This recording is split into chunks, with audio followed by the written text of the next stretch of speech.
আসসালামু আলাইকুম ওয়া রাহমাতুল্লাহি ওয়া বারাকাতুহু। জান্নাতে প্রবেশকারী সর্বশেষ ব্যক্তি অথবা সর্বনিম্নমানের জান্নাতীও কিন্তু ছোট জান্নাতের বা কম সুখের অধিকারী হবে না। এ ব্যাপারে মহানবী সাল্লাল্লাহু আলাইহি ওয়াসাল্লাম বলেছেন, সর্বশেষে যে ব্যক্তি জাহান্নাম থেকে বের হয়ে জান্নাতে প্রবেশ করবে তার সম্পর্কে অবশ্যই আমার জানা আছে। এক ব্যক্তি হামাগুড়ি দিয়ে বা বুকে ভর দিয়ে চলে জাহান্নাম থেকে বের হবে।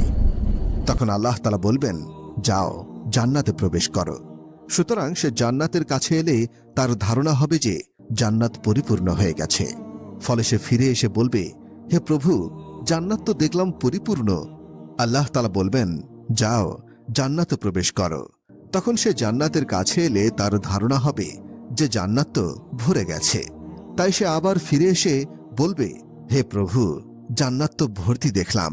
তখন আল্লাহ তাআলা বলবেন, যাও জান্নাতে প্রবেশ করো। তোমার জন্য থাকলো পৃথিবীর সমতুল্য ও তার 10 গুণ পরিমাণ বিশাল জান্নাত, অথবা তোমার জন্য পৃথিবীর 10 গুণ পরিমাণ বিশাল জান্নাত রইল। তখন সে বলবে, হে প্রভু, তুমি কি আমার সাথে ঠাট্টা করছো অথবা আমার সাথে হাসি মজা করছো? অথচ তুমি বাদশাহ, হাসি ঠাট্টা তোমার শোভা পায় না। তখন আমি রাসূল সাল্লাল্লাহু আলাইহি ওয়াসাল্লামকে এমনভাবে হাসতে দেখলাম যে তার চোয়ালের দাঁতগুলি প্রকাশিত হয়ে গেল। তিনি বললেন, এ হলো সর্বনিম্ন মানের জান্নাতি। এই জান্নাতি যখন জান্নাতের বাসস্থানে প্রবেশ করবে তখন তার 2 হুরি স্ত্রী তার নিকট এসে বলবে, সে আল্লাহর প্রশংসা যিনি তোমাকে আমাদের জন্য এবং আমাদেরকে তোমার জন্য বাঁচিয়ে রেখেছেন। তখন সে বলবে, আমাকে যে দেওয়া হয়েছে তা অন্য কাউকে দেওয়া হয়নি। বিচার দিনে মুমিনরা মাত্র জোহর থেকে আসরের সময় অবধি অপেক্ষা করবে, অতঃপর তাদেরকে জান্নাতে প্রবেশাধিকার দেওয়া হবে। সে কি আনন্দের দিন, যেদিন ফেরেশতাগণ তাদেরকে সম্মানের সাথে চির সুখময় বেহেশতের দিকে দলে দলে পথ দেখিয়ে নিয়ে যাবেন। কত কষ্ট ভোগা দেয়। আমি আবু হুরায়রা বললাম, আমার পিতা মাতা আপনার জন্য কোরবান হোক। বিদ্যুতের মতো গতিতে পার হওয়ার অর্থ কি? তিনি বললেন, তোমরা কি দেখোনি যে বিদ্যুৎ কিভাবে চোখের পলকে যায় আসে? অতঃপর দ্বিতীয় দল বাতাসের মতো গতিতে পার হবে। অতঃপর পরবর্তী দল পাখির মতো এবং মানুষের দৌড়ের মতো গতিতে তাদেরকে নিজ নিজ আমল পার করবে। আর তোমাদের নবী পুলসিরাতের উপর দাঁড়িয়ে থাকবেন। তিনি বলবেন, হে প্রভু, বাঁচাও বাঁচাও।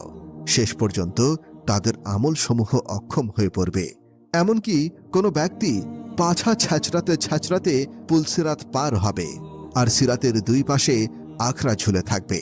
যাকে ধরার জন্য আদিষ্ট তাকে ধরে নেবে। অতঃপর কিছু লোক জখম হলেও বেঁচে যাবে, আর কিছু লোককে মুখ থুবড়ে জাহান্নামে ফেলা হবে। সেই সত্তার কসম যার হাতে আবু হুরায়রার প্রাণ আছে, নিশ্চয়ই জাহান্নামের গভীরতা 70 বছরের দূরত্বের পথ। মুসলিম।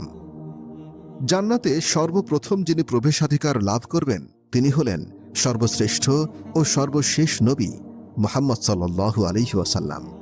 আর উম্মত সমূহের মধ্যে সর্বপ্রথম জান্নাতে প্রবেশ করবেন তারই উম্মত। এ হলো মহান আল্লাহ কর্তৃক প্রদত্ত বিশেষ সম্মান। মহানবী সাল্লাল্লাহু আলাইহি ওয়াসাল্লাম বলেন, আমি সর্বপ্রথম জান্নাতের দরজায় করাঘাত করব। আমি জান্নাতে প্রথম সুপারিশকারী হব। তিনি আরো বলেন, আমি জান্নাতের নিকট এসে তার দরজা খুলতে বলবো। দারোয়ান ফেরেশতা বলবে, কে আপনি? আমি বলবো, মুহাম্মদ। দারোয়ান বলবেন, আমি আদিষ্ট হয়েছি যেন আপনার পূর্বে অন্য কারো জন্য দরজা না খোলা হয়।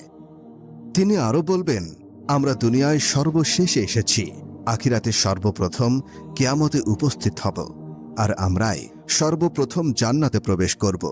এই উম্মতের মধ্যে সর্বপ্রথম যে দলটি জান্নাতে প্রবেশ করবে তা হল মুহাজিরদের সর্বোত্তম একটি দল।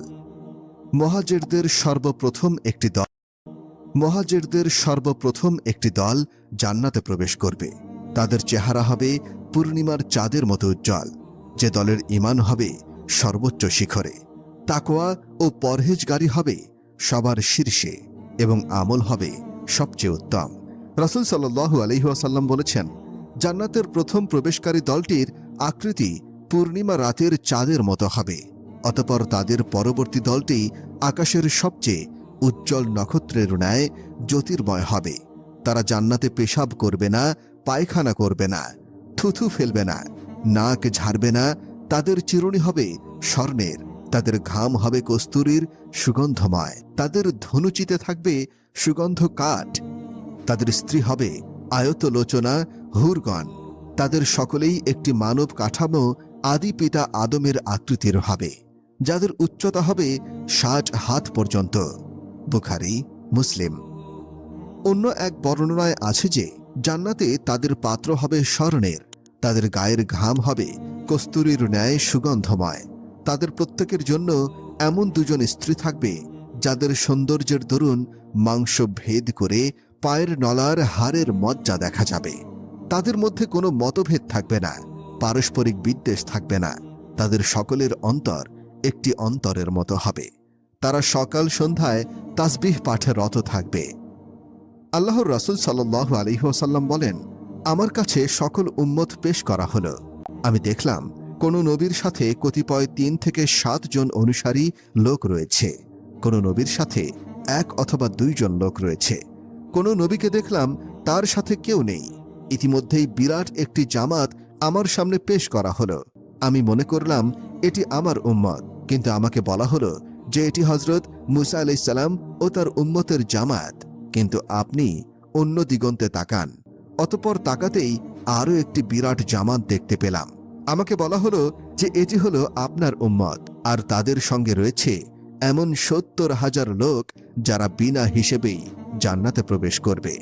এ কথা বলে তিনি উঠে নিজ বাসায় প্রবেশ করলেন।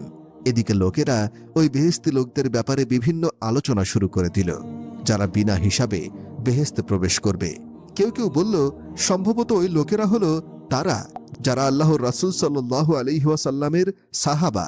কিছু লোক বলল, বরং সম্ভবত ওরা হলো তারা যারা ইসলামে জন্মগ্রহণ করেছে এবং আল্লাহর সাথে কাউকে শরীক করেনি। আরও অনেকে অনেক কিছু বলল। কিছুক্ষণ পর রাসূল সাল্লাল্লাহু আলাইহি ওয়াসাল্লাম তাদের নিকট বের হয়ে এসে বললেন, তোমরা কি ব্যাপারে আলোচনা করছো? তারা ব্যাপার খুলে বলল। তিনি বললেন, ওরা হলো তারা যারা ঝাড়ফুঁক করে না, ঝাড়ফুঁক করায় না এবং কোনো জিনিসকে অশুভ লক্ষণ বলে মনে করে না, বরং তারা কেবল আল্লাহর প্রতি ভরসা রাখে।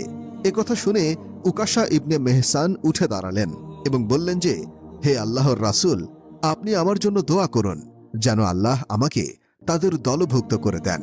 তিনি বললেন, তুমি তাদের মধ্যে একজন। অতঃপর আরেক ব্যক্তি উঠে দাঁড়িয়ে বলল, আপনি আমার জন্য দোয়া করুন যেন আল্লাহ আমাকেও তাদের দলভুক্ত করে দেন। তিনি বললেন, উকাশা এ ব্যাপারে তোমার অগ্রগমন করেছে। বুখারী, মুসলিম। সম্ভবত এই অগ্রগামীদের কথাই মহান আল্লাহ তাআলা কুরআনে কারিমে বলেছেন, আর অগ্রবর্তীগণ তো অগ্রবর্তী, তারাই হবে নৈকট্যপ্রাপ্ত, তারা থাকবে সুখময় জান্নাত সমূহে, বহু সংখ্যক হবে পূর্ববর্তীদের মধ্য থেকে এবং অল্প সংখ্যক হবে পরবর্তীদের মধ্য থেকে। ধনীদের তুলনায় গরিবরা আগে জান্নাতে যাবে, যেহেতু গরিবদের হিসাব কম, তাদের জাকাত নেই, হজ নেই, মালের কোনো হিসাব নিকাশ নেই। তারা নির্ঝঞ্ঝাটে ধনীদের আগে আগেই জান্নাতে চলে যাবে। কিন্তু কতদিন আগে? এক বর্ণনা অনুসারে ৪০ বছর আগে। আল্লাহর রাসূল সাল্লাল্লাহু আলাইহি ওয়াসাল্লাম বলেছেন, মুহাজিরদের দরিদ্র শ্রেণীর লোকেরা ধনশীলদের চেয়ে ৪০ বছর পূর্বে কিয়ামতের দিন জান্নাতে প্রবেশ করবে। অন্য এক বর্ণনা মতে ৫০০ বছর আগে। রাসূল সাল্লাল্লাহু আলাইহি ওয়াসাল্লাম বলেছেন, গরিব মোমেনরা ধনীদের ৫০০ বছর পূর্বে জান্নাতে প্রবেশ করবে। তিরমিজি। আসলে ধনী ও গরিবদের অবস্থা ভেদে সময়ের এই পার্থক্য হবে। সুতরাং যে গরিব সর্বপ্রথম জান্নাতে প্রবেশ করবে এবং যে ধনী সর্বশেষ জান্নাতে প্রবেশ করবে, তাদের উভয়ের মধ্যে ব্যবধান হবে ৫০০ বছর। আর যে গরিব সব শেষে জান্নাতে প্রবেশ করবে এবং যে ধনী সর্বপ্রথম জান্নাতে প্রবেশ করবে, তাদের উভয়ের সময়ের ব্যবধান হবে ৪০ বছর। আর আল্লাহ তাআলাই ভালো জানেন। গুনাহগার মুমিনদের জান্নাতে প্রবেশ। যে গুনাহগার মুমিনরা তওবা না করে মারা যাবেন এবং আল্লাহর ক্ষমা থেকে বঞ্চিত হবে, আল্লাহর ইচ্ছায় তারা জাহান্নামে নির্ধারিত সময় পর্যন্ত নির্দিষ্ট শাস্তি ভোগ করবে। তাদেরকে সরাসরি জাহান্নামে দেওয়া হবে, অথবা পুলসিরাত পার হওয়ার সময় পুল থেকে পিছলে কেটে জাহান্নামে পতিত হবে। কেউ সুপারিশের ফলে কেউ মহান আল্লাহ তাআলার দয়ায়, আবার কেউ শাস্তির মেয়াদ শেষ হলে জাহান্নাম থেকে মুক্তি পেয়ে তাওহীদের ফজিলতে জান্নাতের স্থান লাভ করবে।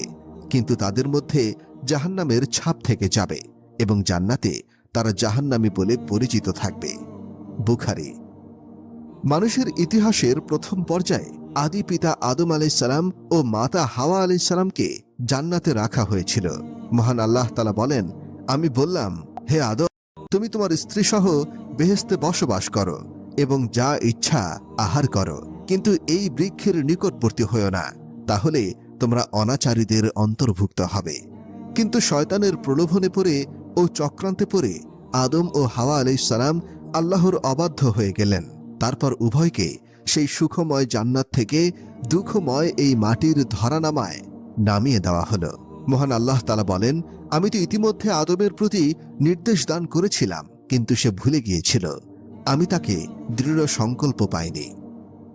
স্মরণ করো, যখন আমি ফেরেশতাগণকে বললাম, তোমরা আদমকে সিজদা করো, তখন ইবলিস ব্যতীত সকলেই সিজদা করল। সে অমান্য করল। অতঃপর আমি বললাম, হে আদম, এ তোমার ও তোমার স্ত্রীর শত্রু, সুতরাং সে যেন কিছুতেই তোমাদেরকে জান্নাত থেকে বের করে না দেয়। দিলে তোমরা কষ্ট পাবে। তোমাদের জন্য এটাই থাকলো যে তুমি জান্নাতে ক্ষুধার্ত হবে না এবং নগ্নও হবে না, সেখানে পিপাসার্ত হবে না এবং রৌদ্রক্লিষ্ট হবে না। অতঃপর শয়তান তাকে কুমন্ত্রণা দিল। সে বলল, হে আদম, আমি কি তোমাকে বলে দেব অনন্ত জীবনপ্রদ বৃক্ষ ও অক্ষয় রাজ্যের কথা? অতঃপর তারা তা হতে ভক্ষণ করল। তখন তাদের লজ্জাস্থান তাদের নিকট প্রকাশিত হয়ে পড়ল এবং তারা উদ্যানের বৃক্ষপত্র দ্বারা নিজেদেরকে আবৃত করতে লাগল। আদম তার প্রতিপালকের অবাধ্য হল, ফলে সে পথভ্রষ্ট হয়ে গেল। এরপর তার প্রতিপালক তাকে মনোনীত করলেন, সুতরাং তিনি তার তওবা কবুল করলেন ও তাকে পথ নির্দেশ করলেন। তিনি বললেন, তোমরা একে অপরের শত্রুরূপে একই সঙ্গে জান্নাত হতে নেমে যাও। আলাইহি ওয়াসাল্লামকে জিজ্ঞাসা করেছিলাম, তিনি উত্তরে বলেছিলেন, তোমাদের আত্মাসমূহ সবুজ পক্ষীকুলের দেহ মধ্যে অবস্থান করবে। ওই পক্ষীকুলের অবস্থান ক্ষেত্র হল আল্লাহর আরশের ঝুলন্ত দীপাবলি। তারা বেহেশতে যেখানে ইচ্ছা বিচরণ করে বেড়াবে, অতঃপর পুনরায় ওই দীপাবলিতে ফিরে এসে আশ্রয় নেবে।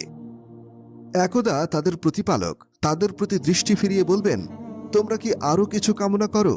তারা বলবে, আমরা আর কি কামনা করব? আমরা তো বেহেশতে যেখানে খুশি সেখানে বিচরণ করে বেড়াচ্ছি। আল্লাহ অনুরূপভাবে তাদেরকে 3 বার প্রশ্ন করলেন। অতঃপর যখন তারা দেখল যে কিছু না চাইলে তাদেরকে ছাড়াই হবে না, তখন তারা বলল, হে আমাদের প্রতিপালক, আমাদের কামনা এই যে আপনি আমাদের আত্মাসমূহকে আমাদের নিজ নিজ দেহে ফিরিয়ে দিন।